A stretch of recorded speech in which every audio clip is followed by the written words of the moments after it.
And welcome back. We have been joined in studio for our first conversation this morning by representatives of the National AIDS Commission. We have with us Program Manager Adriana Alpuche. Good morning. Good morning. And she is joined by Romario Pech. He is a paralegal with the Human Rights Commission. Good morning, ladies and gentlemen. Let's begin by talking first of all about the annual commemoration of World AIDS Day. Perhaps that sets the backdrop for us to have a further and a more detailed conversation about HIV/AIDS and its effect in this country. Okay. So we celebrate World AIDS Day December 1st every year. Unfortunately, it was on a Sunday, so we actually did a soft launch on Friday. And the theme this year is Take the Right Spot.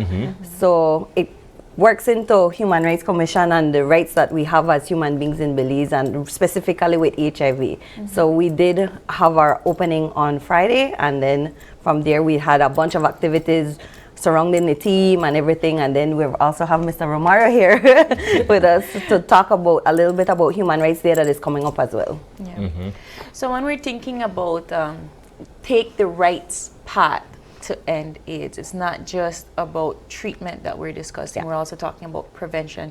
So what are some of the activities lined up that the National AIDS Commission has in order to kind of champion this theme? We've had a lot of conversation with different organizations and different entities about basic human rights and how it links to HIV. A lot of us take for granted of knowing our rights, and a lot of us don't know our rights. So we've had a mini sensitization. That's what we've been doing a lot. We've been also doing communication strategies that enhances your information about HIV, but also doesn't stigma and discriminate a specific group, because when we hear about HIV, we think one population that has it, and it's HIV is everyone's business. So we're trying to restructure the communication that we're doing and saying it's a human rights thing, and everyone is involved.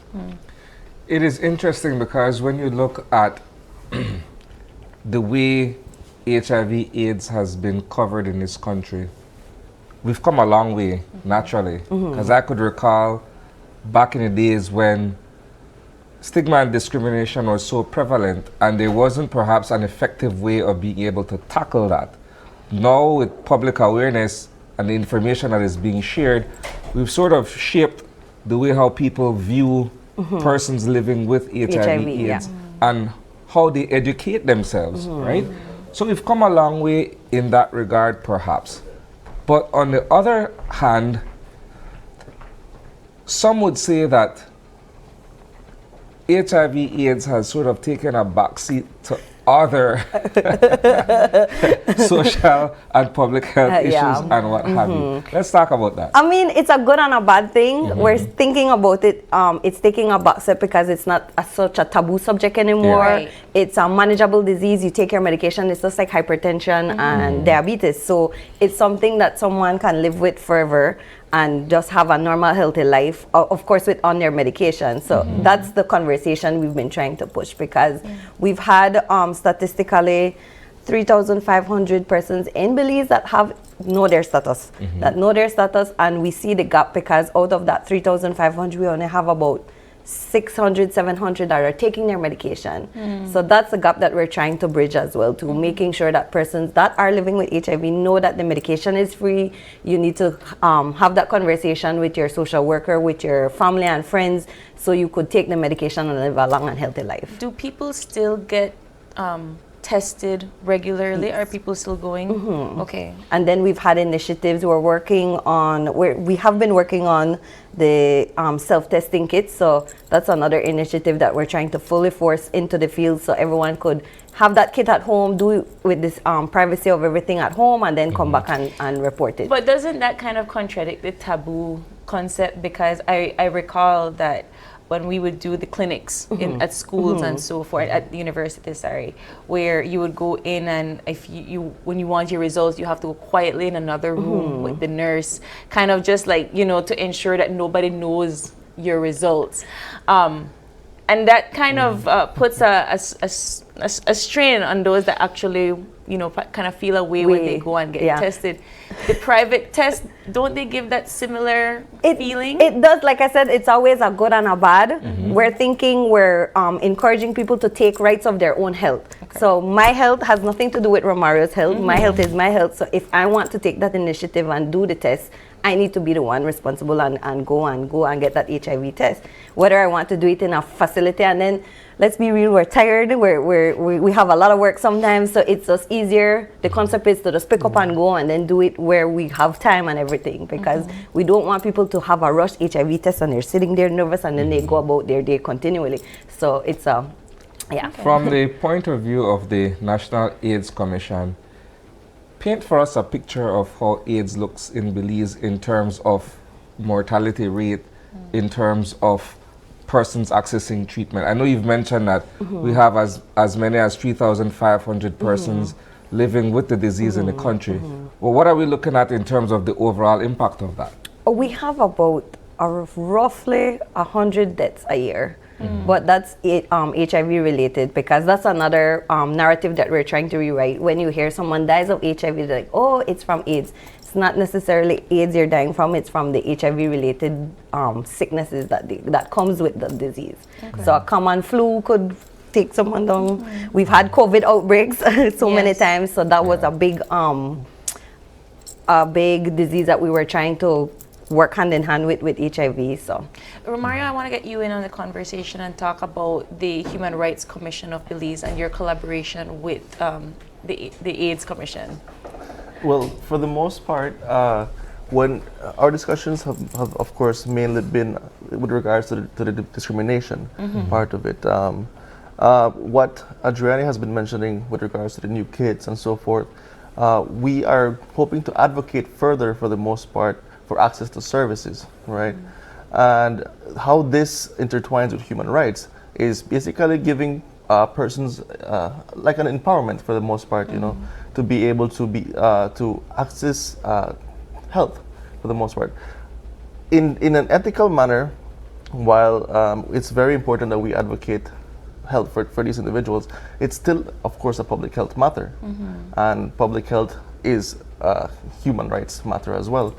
And so this is mainly the discussions that we have had with the National AIDS Commission for the most part. And well, there hasn't been much talk with regards to legislative support, but that is something that we been working on.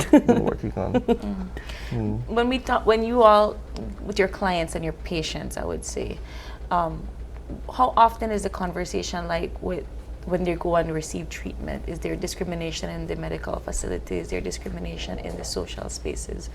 There have been forms of discrimination, so that's one of our targeted audience that we've been working with the healthcare providers, from the lower to the higher matter.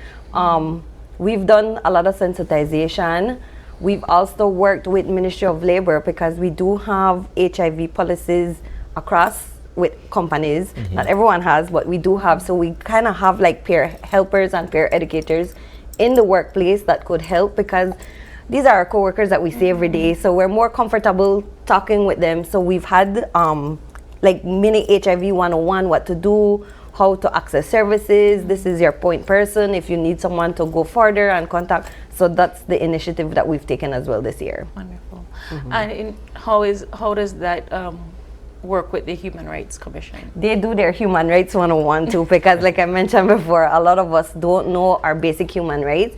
And when we do our sensitization, that's the most fun one that we have. We're like, can you tell us some of your rights? And the basic one that we always go to is land and housing. And I'm like, what about health? So it's a conversation that we keep having. We keep to need having in the spaces that we go to. Yeah. It's interesting you'd say that, because as you mentioned, Adriani, oftentimes when we discuss human rights, we don't think about health and how impactful that is, perhaps as the primary right, because if you don't look at what affects you in terms of your personal or physical health, then you can't be able to access land, everything else. So, but the irony of it for me is that, as you mentioned as well, not enough people know about their human rights where health is concerned. So my question to Romario is, What is that process like in terms of being able to enlighten and, of course, to raise public awareness where that is concerned?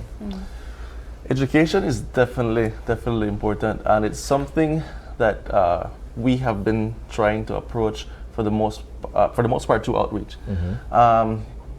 We are currently, I would say, focusing a lot of support with sensitization sessions. We just to mention also, we get support from UNHCR, and so part of the population that we also include as a vulnerable population while we educate persons are asylum seekers and refugees, because these are persons that can also be in contact with, and so including the most vulnerable populations in our community. This is where we would approach as well as it comes to education and outreach and communication, of course.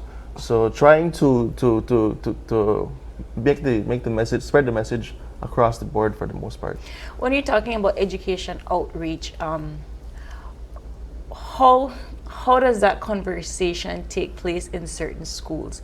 And I ask that because a lot of schools don't like to talk about sex, and they don't like to talk about safe sex, and in fact some of the courses don't even include that in their curriculum. That's true. So that aspect of it is very much taboo still. So how do you even engage in, okay, this is AIDS, but contraction and prevention and all of that, how do you even start up with that type of conversation? Well, most of the schools that we work with, they contact us. So it's a part of their curriculum, because I do believe HIV is in the HFLE curriculum that they need to. So it's kind of like a buy-in. We say, hey, we're going to talk about HIV. We're not giving out condoms, of course. We're having HIV tests for kids. But we have a buy-in and say we're going to talk about abstinence and everything. And then from there, we slowly but surely get there, because, again, it's schools and everything involved with the curriculum, so we try to balance it, but not too.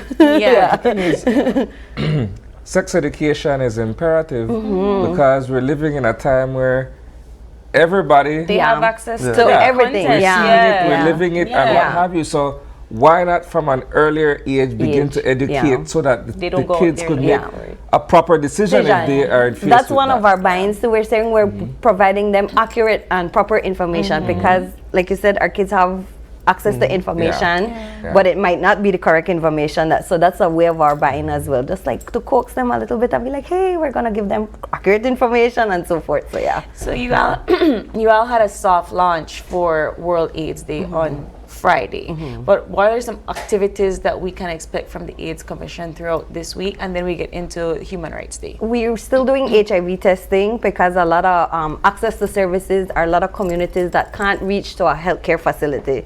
So there have been outreach vans and activities going out into hotspots within the country. We're still doing sensitization, and we're still doing launching of different communication strategies and messages throughout the year. Let's talk about Human Rights Day. Yes, I was just going to mention prior to that, December 6th, you'll be joining us, right? Yes. Don't forget to reach.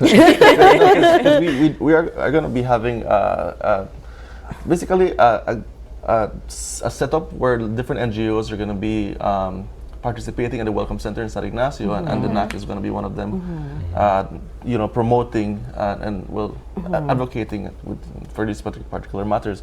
But yes, with regards to Human Rights Day, and it's all leading up to that, it's because we do want to emphasize on rights as a daily thing. The theme for this 2024, this year, is Our Rights, Our Future Right Now. And so when it comes to that, we are having an activity here at the Leo Bradley Library, an open day for the most part.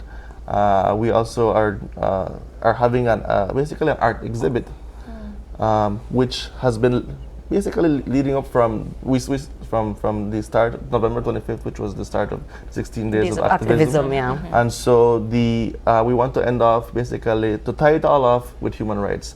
Advocacy with regards to discrimination, with regards to violence, and how human rights interplays with that. And so it's going to be December 10th at the Leo Bradley Library. Are you all able to take these activities outside of Belize City and other municipalities and so forth? Yes. Yeah, we do most of our outreach in Belize, but we do find time to go to schools out district, and then we have our contact persons with Belmopan and everywhere else that if we can't physically make it, we have our peer educators out there that could go into the systems and do their presentations. So Let's step back a bit and talk about the soft launch event that was held on Friday. I know Friday was a very heavy news day for many of us in the business, so yeah, that may have slipped. You know, we covered it, but we may not have given it the kind of justice. So I want you to take the opportunity right now to perhaps go a bit deeper in terms of explaining that for us. We had our lunch, and we had our two main speakers were CEO Dr. Hula Sabido from Ministry of Health, and we had the President of Human Rights Commission, because the teams was Take the Right Path.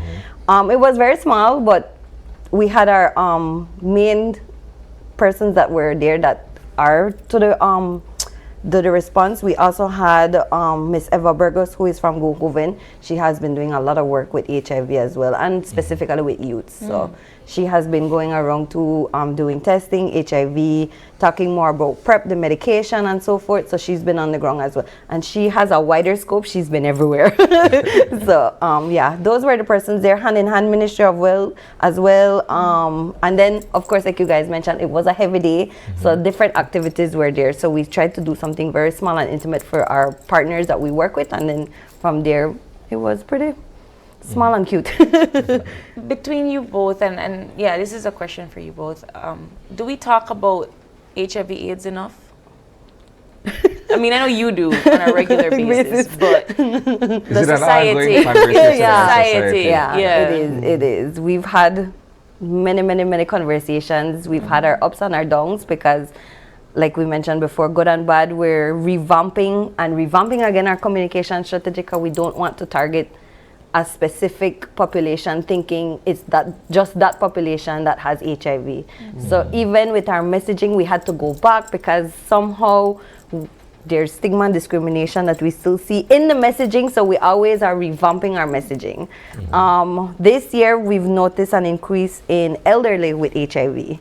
So our messages have been changing as well to target the elderly population to get tested and do their checkup and take their medication and so forth. So it's always a revamping. Is it because they're finally getting tested? Yeah, it's okay. Yeah, it's interesting. I know for every year our statistics were like, wow, a new generation or a new population is getting affected by HIV, and we're trying to figure out what's the reason why they're not. So yeah. When you look at the overall picture where Belize is concerned, are the numbers going down in terms of a trend, or are they increasing? They're going down, but they're also increasing, because we're getting HIV testing, but they're new population, they're new persons that are getting tested. So our persons that we usually test or target every year, those are going down, because they know the medication, they know access to care and so forth. So their testing might go up a little bit down, but they're new generation and new persons getting tested. So so we do have like a population that has HIV. And now with the way that we are able to get tested, the private tests and so forth, we are seeing an increase in persons that are getting HIV. So they probably have had it, but didn't know, no, and now they're getting tested. So how are we looking to continue to get people tested regularly, because clearly people are not. Yeah, right. We still doing the outreach, because access to service has always been our issue as well. So we still do our outreach vans. We still have mini pop-ups everywhere. We have testers that we train to do outfield testing. So those are like our community health workers that could go out or come to them, because like I said, most community members know each other, and they want to familiarize, or they feel comfy having that conversation with persons there instead of going to a facility. So we've been doing trainings for testers as well. When it comes to the treatment aspect of it, because once you are tested, there is like this anxiety of I have it or I don't. So how do you all counsel persons that our testers have a basic HIV counseling too as well. There we create like a buddy system because we don't want persons to be dependent on that person as well either, because we have stuff to do. So we encourage the conversation of owning your health, making sure you're getting the medication, and then just like walking them through the process and then encouraging them to do it on their own. So our message has always been HIV medication is free. So that was going to be my question. Access to medication has always been, I think, one of the concerns, right? I think when you have the conversation with the everyman and you discuss HIV, AIDS, and what have you, I think two primary two primary topics come up, right? The issue of confidentiality where testing is concerned, and access to treatment once one has been diagnosed as HIV positive.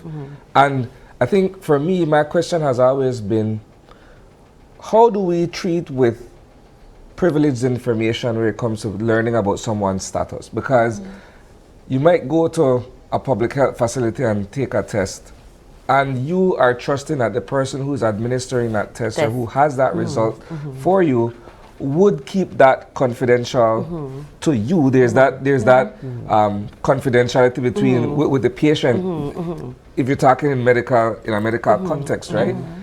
But oftentimes, by the time you come out, because Belize is such a small society, I'll text Romara and say, hey, Romara, you would never believe this.